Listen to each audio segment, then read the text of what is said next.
My small town tried to ruin my life after I fell in love with a girl. I grew up in a town where nothing ever happens, but everyone knows everything anyway, you know the type.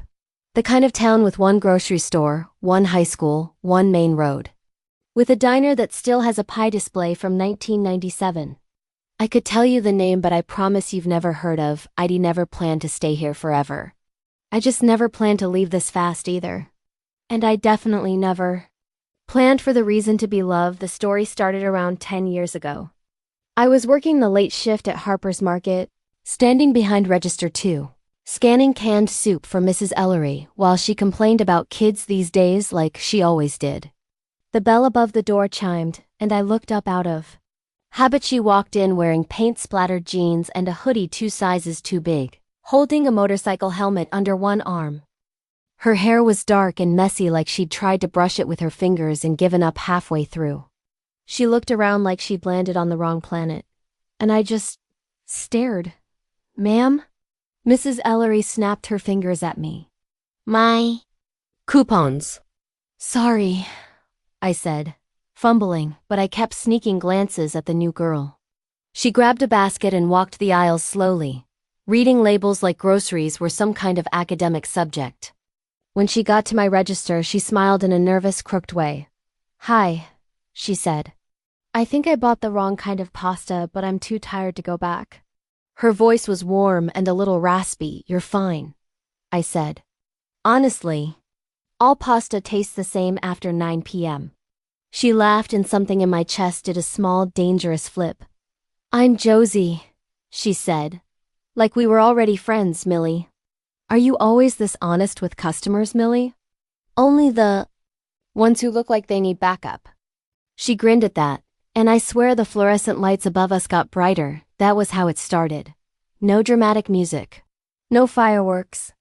Just a tired girl, a box of the wrong pasta, and me falling a little bit without realizing how far I was about to go. Josie had moved to town 2 weeks earlier. She was renting the old yellow house near Miller's Pond. The one people said was cursed, because 3 different families had moved out in 5 years. The truth was the plumbing was bad and the landlord was worse. She worked freelance doing graphic design online, which in this town translated to unemployed and suspicious. We started small with coffee at the gas station, walks around the pond, and sitting on the hood of her car at night, talking about everything and nothing while the sky went from purple to black. She told me she'd left the city after a breakup that took more than it gave.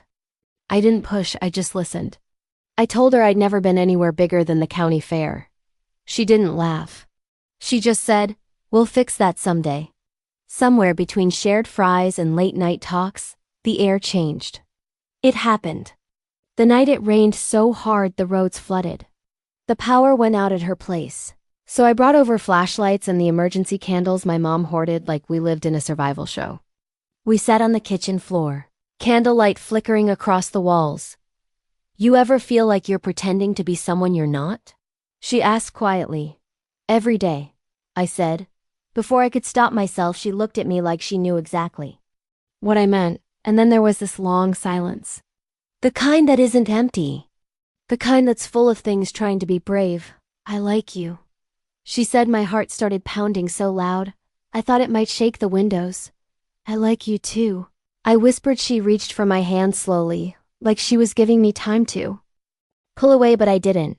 When she kissed me, it was soft and unsure and real. Not like the movie kisses I'd seen. Better. Because it felt like stepping into the right version of my life for a few weeks. It was just ours. Secret but sweet. Until it wasn't. Small towns don't have secrets, they have waiting periods. We eventually got careless, holding hands by the pond, sitting too close at the diner, smiling at each other like we forgot people were watching. The first sign something was wrong came at the grocery store. Mrs. Ellery stopped mid-transaction, leaned over the counter and said in a low voice, "You ought to be careful who you're seen with, Millie. People talk." I pretended not to understand. "About what?" She gave me a tight smile. "About things that aren't appropriate." My stomach dropped. By the end of the week, the looks had started. Parents began pulling their kids closer when Josie and I walked by. Then the Facebook posts began. Vague and passive-aggressive, but obvious sad what the world is coming to. Some lifestyles don't belong in family towns. Protect your children. Josie tried to brush it off. They don't know us, she said, but they didn't need to. They had decided who we were already. And they wanted us gone. The real trouble started with Mr. Danner. He owned half the rental properties in town, including Josie's house. He showed up one afternoon without warning while I was there, didn't knock, just unlocked the door and walked in like he owned the air we breathed. I've had complaints, he said, looking around like he expected to catch us committing a crime by existing. Complaints about what? Josie asked, arms crossed. Activity that violates the family standards clause in your lease. That's not a real thing, I said. He looked at me like gum on his shoe. You don't live here. Stay out of it. Josie's jaw tightened. Point to where in the lease it says I can't have a girlfriend. He didn't answer that. Instead, he said, I can make your life very difficult if I need to. And then he left. That was the moment the fear became real. 2 days later. Josie got a notice taped to her door. Lease under review due to reported violations. Possible termination pending investigation. No explanation, no proof. Just a threat. I felt sick. This is my fault, I said. She grabbed my face gently. No, this is them being cruel because they can be. But cruelty with authority is a dangerous thing, and our town had just decided we were a problem to be solved. The eviction notice came on a Monday morning. No official letterhead or any legal formatting. Just a printed sheet taped to Josie's front door that said, You have 14 days to vacate the property due to breach of moral conduct expectations. Outlined in rental agreement. I read it 3 times. Moral conduct? That's not even legal language. Josie stood still beside me. He's trying to scare me into leaving, she said. It's harassment. It's working. That part hurt the most because I could hear the exhaustion in her voice. She'd moved here for a fresh start. Now she was fighting just to exist in peace. I'm not letting him do this, I said. She gave me a small, tired smile. Millie, you work at a grocery store. He owns half the town. Then we get help from outside the town. She blinked. Like lawyers? Like people who don't think holding hands is a crime. Things escalated fast after that. My hours at Harper's Market were suddenly cut in half with no explanation. Mrs. Harper wouldn't look me in the eye when I asked why. We've had feedback from customers, she said quietly. I have to think about the business. Translation. I was bad for sales now. Josie found a note in her mailbox that said, We don't want your kind here. Leave before it gets worse. Of course, there was no name attached. Cowards rarely sign there. Work. I started staying over every night. Partly because I wanted to, but mostly because I was scared to leave her alone. Every car that slowed down outside made us tense. Every knock on the door made our hearts jump. We weren't just unwanted. We were being phased out. The breaking point came at the town council meeting. Josie said we should go, but I said absolutely not. Then we both showed up anyway. We sat in the back row, hands linked so tight my fingers went numb. Mr. Danner was there. So was Mrs. Harper and Pastor Lewis from the big church on Maple Street. When public comments opened, Danner stood. I'd like to address a situation affecting neighborhood integrity, he said smoothly. There are individuals engaging in open conduct that makes families uncomfortable. He didn't say our names. He didn't have to. Murmurs filled the room and Pastor Lewis nodded solemnly like we were a natural disaster. Josie stood up. My heart tried to escape through my throat. Say it clearly, she said, voice shaking but loud. You're trying to evict me because I'm gay. Gasps, whispers. Someone actually said, shameful, under their breath. Danner adjusted his tie. This isn't about that. It's about community values. Which values? I asked, standing too. Because I thought treating people with decency was one. The council chair banged her little wooden hammer. This is not the place. No, Josie said louder now. This is exactly the place. You're letting a landlord threaten me for who I love. That's discrimination. The silence was heavy and uncomfortable. But not one person in power said, "She was wrong." They just wanted us quiet. We walked out shaking, but something had changed. They weren't whispering anymore. Now it was out loud. And that meant we could fight it out loud too. That night, we sat on the floor surrounded by printed screenshots. Local posts threatening. Messages. The fake eviction notice. Josie's friend from the city, a paralegal named Renee, had called after Josie told her everything. "This is illegal in at least 3 different ways," Renee said over speakerphone. Housing discrimination. Harassment, retaliation. So what'd we do? I asked. "You need to document everything," Renee said. "And we need to make noise."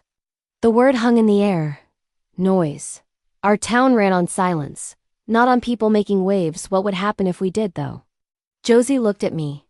Fear and fire. In equal measure. "You ready for this?" She asked. I thought about my cut hours, the stairs, and the note in the mailbox. I thought about that first night in candlelight, when being honest felt like stepping into the right life. "Yeah," I said. "Let's be loud." We started small. Josie posted our story online. She included names, dates, and photos of the notice. I shared it. Renee connected us with a legal aid group 2 counties over. Within 48 hours, the post had thousands of shares. People we'd never met were commenting things like, "This is discrimination. Get a lawyer," and "We're watching." Suddenly, the town that wanted us invisible was getting attention it couldn't control. Danner called Josie the. Next morning, his voice had lost its smug edge. "I think there's been a misunderstanding," he said. Josie put him on speaker. "I think there's been discrimination," she replied calmly. "We can revisit the notice." "No," she said. "Now we're revisiting everything." I'd never been more proud in my life, but the fight was just starting. Men like Mr. Danner don't back down gracefully, they dig their heels in. Our town was about to learn that the quiet girl from Register 2 and the artist in the yellow house were not going anywhere. Without a battle, the town didn't like that. We got loud. They liked it even less when other people started listening. Josie's post didn't just circulate locally. It hit bigger city pages and big-time advocacy groups. A local news reporter messaged asking for an interview. Suddenly, our dusty little southern town was being described online as the place trying to evict a woman for having a girlfriend. And let me tell you, nothing makes small-town officials panic like outside attention. Danner's second call came 2 days later. He didn't sound smug anymore, he sounded cornered. "I'm willing to withdraw the eviction notice," he said. Josie didn't even blink. "In writing. And you're fixing the plumbing you've been ignoring. That's not ... And," she continued, "you're going to explain why your lease mentions moral conduct." Silence. Then he hung up, which, honestly, iconic behavior on his part. That night, things went from tense to ridiculous. Someone toilet papered Josie's house, but not a normal toilet papering. They spelled out "leave" across the front yard like this. Was some kind of low-budget horror movie. I stared out the window in disbelief. Are we being haunted by mean middle schoolers? Josie took pictures and sent them to Renee and the leader of one of the advocacy groups. By morning, those photos were online too. And that's when strangers started sending pizza to the house. Not 1 pizza, not 2, but 8, all prepaid and from different restaurants. I didn't know we had that many pizza places around us. All of them came with notes like, "Stay strong. Love wins. We see you." We sat on the kitchen floor surrounded by pizza boxes like emotionally overwhelmed raccoons. "I think we accidentally became internet famous," I said. Josie laughed for the first time in days. "Good. Let's make it uncomfortable for them." Meanwhile, my job situation imploded. Mrs. Harper called me into the office and closed the door. "Like she was about to fire me or confess to a crime, Millie," she said carefully. "This attention is not good for the store." "I bagged groceries," I said. "I didn't rob a bank," she winced. "Some customers feel uneasy." "About what?" She didn't answer. She didn't have to. I walked out and managed to not cry until I got to the parking lot. Josie was furious when I told her, That's retaliation, she said. Add it to the list. The list was getting long. First eviction threats and harassment, and now employment retaliation. If this town was trying to win worst behavior Olympics, they were taking gold. Then came the lawn sign war. It started because someone in town put up a handmade sign that said, "Everyone deserves a home." The next day, another house had one. Then another. Then someone made printed ones with little rainbow hearts. By the end of the week, there were at least 30 signs scattered around town, which would have been heartwarming. If the other side hadn't responded by putting up their own signs that said, "Protect our values." No one defined the values, but we all knew what they meant. Driving through town started to feel like rolling through a very passive-aggressive parade. Josie squeezed my hand every time we passed a supportive one. "They're louder than I thought," she said softly. "Yeah," I said.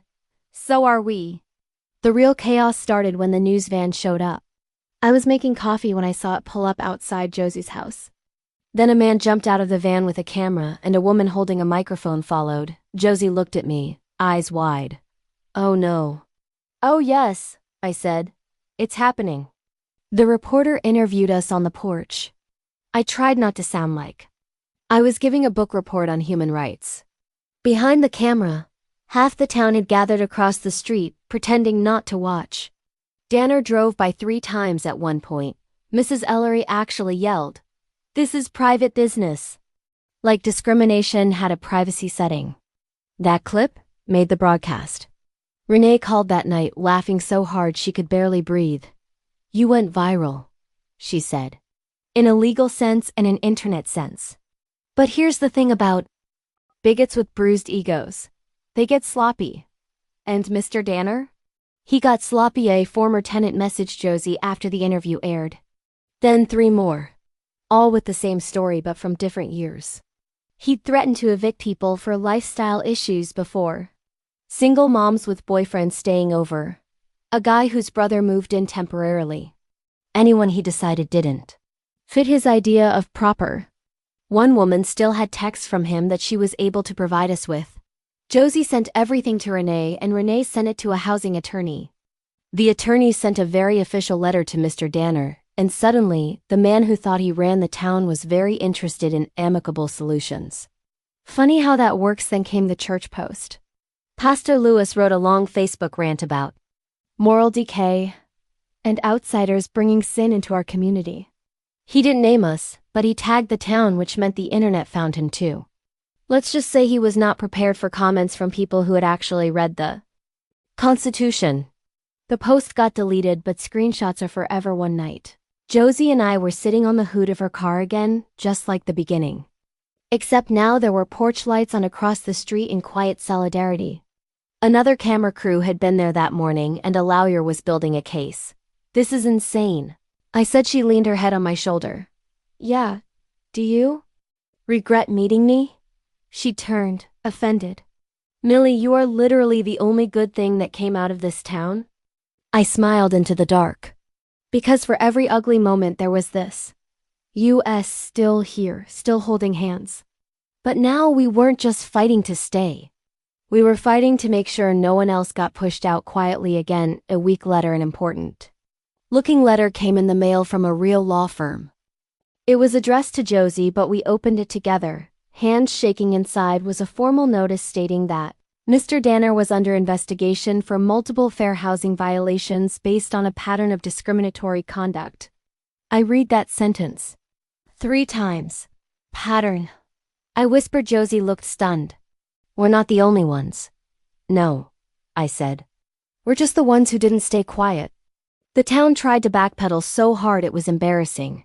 Mrs. Harper offered me my hours back, which I declined. The town council posted a statement about being committed to inclusivity. The comments were turned off in under 15 minutes. Pastor Lewis gave a sermon about loving thy neighbor that somehow never mentioned us. Even though we were very clearly the neighbors in question, they were all cowards. But now they had a right to be scared. Lawyers were involved, reporters were calling, and people were watching. Then came the next town hall meeting. Round 2. Except this time it was packed. Not just with locals but people from nearby towns, all advocating for us. A woman was there with a clipboard who introduced herself as being from a housing rights group. Danner didn't sit in the front row this time. He sat in the back avoiding cameras. When public comments opened, one of his former tenants stood up. An older woman. Shaking, but determined. He tried to evict me when my sister moved in after her divorce. She said. Said it was inappropriate. Living. I was too scared to fight. The room was dead silent. Then another person stood. Then another. Story after story of different situations, but regarding the same man using the same tactics. Weaponized leases. Intimidation. Threats. I looked at Josie. Eyes wide. Danner finally stood up halfway through. I have always acted in the best interest of the community, he said stiffly. A guy in the back yelled. By bullying tenants? Applause. Broke out. The council chair looked like she wanted to crawl under the table. For the first time in my life, this town didn't feel small. It felt awake. After the meeting, the reporter caught us outside. Do you feel vindicated? She asked. Looked at Josie and the growing crowd of people behind us. Strangers were holding signs that said, housing is a right. At first we just wanted to stay in our home, I said. Now we want everyone to be safe in theirs. Josie squeezed my hand, and for the first time since this started, the fear wasn't the loudest thing in my chest. Hope was, but we still didn't know how it would end. Lawsuits take time and investigations tend to drag on. Men like Danner don't fall without grabbing at everything on the way down. We just knew one thing for sure now. We weren't alone. The investigation didn't stay quiet. That was the first sign things were tipping in our favor as state housing agency sent an official notice to Mr. Danner. We knew because a copy went to Josie's lawyer, and somehow it mysteriously also ended up circulating around town like the world's most satisfying chain letter. People who used to cross the street to avoid us were now crossing parking lots to whisper updates. Did you hear he's lawyer shopping? I heard they're looking at 10 years of records. My cousin said he's in real trouble. Turns out, when you build your power on intimidation, it collapses fast under paperwork. The next domino was the bank. Danner had been bragging for years about expanding his rental portfolio. What he didn't brag about was how thinly stretched he was. Legal trouble makes lenders nervous. Nervous lenders start asking questions. Questions lead to audits. Audits lead to problems. Within a few weeks, a for sale sign popped up in front of one of his duplexes. Then another. Meanwhile, life got weird for us in a totally different way. Support kept showing up. A bakery an hour away sent cupcakes with rainbow frosting. A retired teacher dropped off a handwritten note that said, I'm sorry I stayed quiet all these years. I cried over that one. Josie started getting messages from other tenants still renting from Danner. They were all people who were scared he'd retaliate if they spoke up. We met a few of them at a coffee shop in the next town over. One guy brought a folder of maintenance requests that had gone ignored for years. A mom of two had pictures of mold he'd blamed on bad housekeeping. Every story made my stomach twist tighter.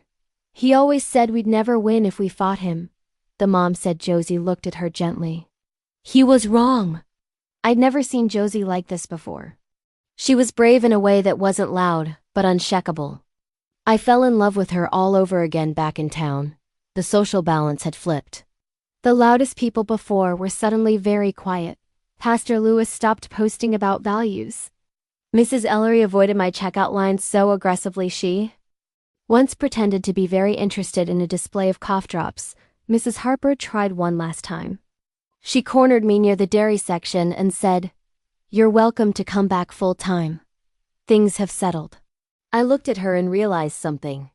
They didn't settle, I said. You just realized you picked the wrong side. I left without giving her the satisfaction of another word. Then came the official blow. The housing agency filed a formal discrimination charge. Not just based on us but on multiple former tenants. Danner's name appeared in a real public document. He tried to fight it, of course. He posted a statement claiming he was being targeted for his beliefs. The comments did not go the way he hoped, even people who didn't particularly like US were tired of landlords acting like kings. Turns out, greed is more universally disliked than a gay couple Who knew? One evening, Josie and I were walking by the pond when we saw something that stopped us cold. A new sign right by the walking trail. In hand-painted writing it said, "This town is for everyone." Josie squeezed my hand. "We didn't just defend our house, did we?" "No," I said, throat tight. "We changed the conversation." But the most satisfying moment came on a Thursday morning. I was half asleep, drinking coffee, when Josie burst into the room holding her phone like it was on fire. "He's selling the yellow house," she said. My stomach dropped. "Wait, what? Not kicking us out," she said quickly. "He's selling it because he has to liquidate assets." But listen. She turned the screen toward me. A local couple of married women had put in an offer. I stared. "You're kidding." "Nope," Josie said, grinning like sunlight. "If the sale goes through, our landlord is going to be a lesbian couple." I laughed so hard I had to sit down. Poetic justice? Incredible. No notes. We didn't know how the legal case would fully end yet, but we knew this. Danner wasn't untouchable. The town wasn't united in hate like it pretended to be, and we weren't those scared girls on the kitchen floor anymore. We were louder now, and for the first time since this started, we felt like we were going to be okay. The final piece fell into place on a day that started completely ordinary. Josie got the call just after lunch. I knew it was important because she went very still, then slowly sat down like her legs forgot how to work. When she hung up, she looked at me with wide, disbelieving eyes. "He settled?" she said. "Danner?" She nodded. "With the housing agency. And with several former tenants." My heart started racing. "What does that mean?" "It means he pays fines. It means mandatory fair housing training. It means he can't retaliate. It means official findings go on record." She let out a breath that sounded like it had been trapped in her lungs for months. "It means we were right." I didn't realize I was crying until she wiped my cheek. The house sale went through 2 weeks later. We met the new owners on the front lawn. Their names were Tara and Elise, and they had been married 10 years. They were moving from the city for a quieter life. "They brought us cookies. We heard about everything," Elise said. "We want you to stay." I looked at Josie. She smiled at me the way she had that first night by candlelight. "We'd like that," she said, just like that. The house stopped feeling like a battleground and started to feel like a home again. The town didn't transform overnight. There were still stairs and people who crossed the street. But there were also nods now. A kid who waved at us from a bike and didn't get pulled away. The supportive signs stayed up while about half of the hateful ones slowly came down. One evening months later, Josie and I sat on the hood of her car again, watching the sky turn gold over Miller's Pond. "Think about it," I said. "All this because I made fun of your pasta choice." She bumped her shoulder against mine. "Best bad decision I ever made." She kissed my temple, warm and sure. This time, when the porch lights flicked on across the water, it didn't feel like we were being watched. It felt like we belonged.